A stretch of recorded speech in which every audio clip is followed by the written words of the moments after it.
जिनने कहा था कि पड़ोसी से पड़ोसी के संबंध भी अच्छे होना चाहिए, जिनने चाय पी थी अफगानिस्तान में और पाकिस्तान के प्रधानमंत्री की बेटी की नाती की शादी में उनके हेलीकॉप्टर से बैठ करके दोपहर का खाना वहां खा करके उसको आशीर्वाद देने भी गए थे, जिनने कहा था कि हम पड़ोसी अपने रिश्ते बनाना जानते हैं और बनाना चाहते भी हैं और प्रेम पूर्वक अगर आप आओगे तो आपको इस प्रकार से निडरता का वातावरण मिलेगा।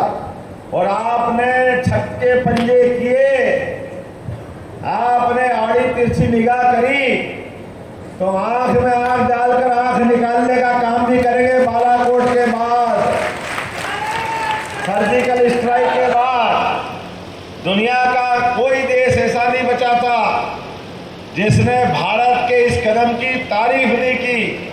उसके पहले के हालात देखो, नरेंद्र मोदी के पहले के हमारे दुर्भाग्य के साथ अटल बिहारी वाजपेयी जैसे महान व्यक्तित्व ने भी पाकिस्तान से संबंध अच्छे करने के लिए बस में बैठ के लाहौर गए थे, लेकिन दुर्भाग्य के साथ उनके साथ भी धोखा हुआ।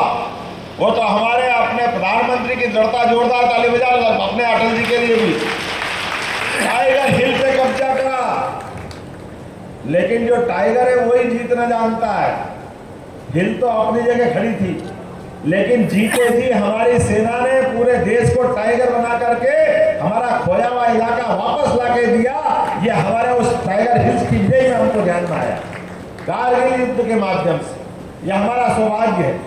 बहन बात करते थोड़ी देर बाद, है ना, थोड़ी देर बात कर। और दुर्भाग्य के साथ कहना पड़ रहा है, आज के इस दौर में भी हिंदू मुसलमानों को एकजुट रखते हुए जिस प्रकार से मोदी जी ने अरब के लोगों से संबंध बनवाए, जिस प्रकार बांग्लादेश के साथ संबंध बनवाए, बांग्लादेश की प्रधानमंत्री हर साल राखी पे रक्षाबंधन के नाते से राखी भेजती है अपने माननीय प्रधानमंत्री नरेंद्र मोदी जी को।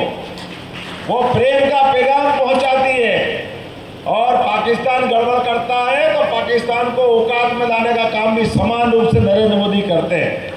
ये हमारा सौभाग्य है। अयोध्या में सरयू के किनारे भगवान राम का मंदिर का भी धाम जगमगाता है, तो ये भाजपा की पूरी ताकत उस भगवा तिरंगे के, भगवा झंडे के पीछे भगवान राम के जय जयकार करने में, राम राज्य की कामना करते हुए ये हनुमान जी के भक्तों लगे रहते हैं। इसके कारण से भगवान राम का धाम भी जगमगाता है। हमको इस बात की प्रसन्नता है और हमारी खुशी में बहुत दिन तक लड़ाया। हमारे देश के हिंदू मुसलमान तो एक हुए ही सही, ना शिलान्यास के समय, ना भगवान राम के प्राण प्रतिष्ठा के समय पूरा देश एकजुट हो गया।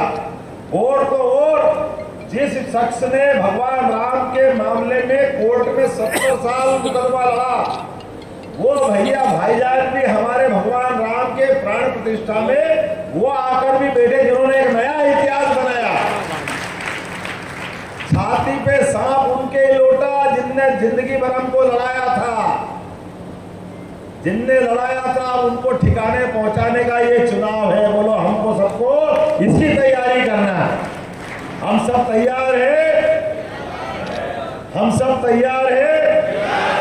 आपसे ज्यादा तो अरब वाले तैयार हैं।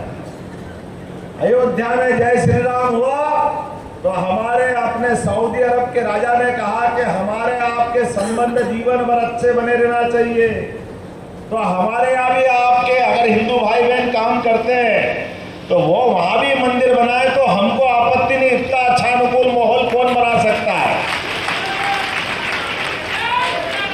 जो हम कहते हैं जियो और जीने दो, वो करके दिखाते कि नहीं दिखाते हैं? यूक्रेन और रूस के युद्ध में, अमेरिका और रूस के युद्ध में, दोनों के बीच दुनिया का कौन सा देश है जिसके बीच भारत अपनी पहचान नहीं बना रहा? हमें गर्व है, हम ऐसे नरेंद्र मोदी के फॉलोअर्स हैं जिनके माध्यम से हम सब नरेंद्र मोदी बनना चाहते हैं। तो जोरदार तालियां बजाओ अपने आप के लिए, आपस के भेदभाव मिटाने के लिए, नरेंद्र मोदी बनने के लिए लोहे के चने चबाना पड़ेंगे, लोहे के चने। बोलो, कौन कौन तैयार है? झूठे तो तैयार नहीं हो? एक बार सोच लो, अगर आप नरेंद्र मोदी बनोगे तो घर फूक तमाशा देख का नाम है नरेंद्र मोदी। सबकी गाली खा के भी काम करने का नाम है नरेंद्र मोदी। झूठ वाले झूठ बोलते रहे फिर भी अपने काम से डगमगाए नहीं, उसका नाम है नरेंद्र मोदी। दुनिया की कितनी भी आफत हो जाए फिर भी डरे नहीं, उसका नाम नरेंद्र मोदी। बोलो आप सब तैयार हो? आपस में लड़ाई भूलोगे, एकजुटता से काम करोगे, एक दूसरे की बुराई तो नहीं करोगे, केवल एक चुनाव चिन्ह कमल के फूल के लिए काम करोगे। आधे बोल रहे आधे नहीं बोल रहे, मैं क्या समझूं? तो हम सब संकल्प करें, खड़े हो जाए, बांधे मुट्ठी अपने हाथ में और संकल्प करें कि जब तक चुनाव नहीं हो जाए, मेरे पे भी जमानत है, मेरे भी बहुत सारे मुकदमे भुगतते हैं, आपको भुगत रहो, आ जाओ इकट्ठे हो जाओ। विधानसभा चुनाव में आपने सामने चुनाव लड़ते, एक दूसरे को जाने का क्या कहते हो, लेकिन एक मुकदमा गलत काम का होकर पकड़ा गया तो भैया अब दोस्ती हो गई, हम मोदी के लिए आ गए। बहुत नारा लगा था, चौकीदार किसको बताया था? किसको बताया था? चौकीदार। और चौकीदार के बारे में क्या क्या कहा था? जब आपने उसको चौकीदार बताया तो आपको तो जाने ही पड़ेगा जेल, अब और कौन छोड़ने वाला है आपको?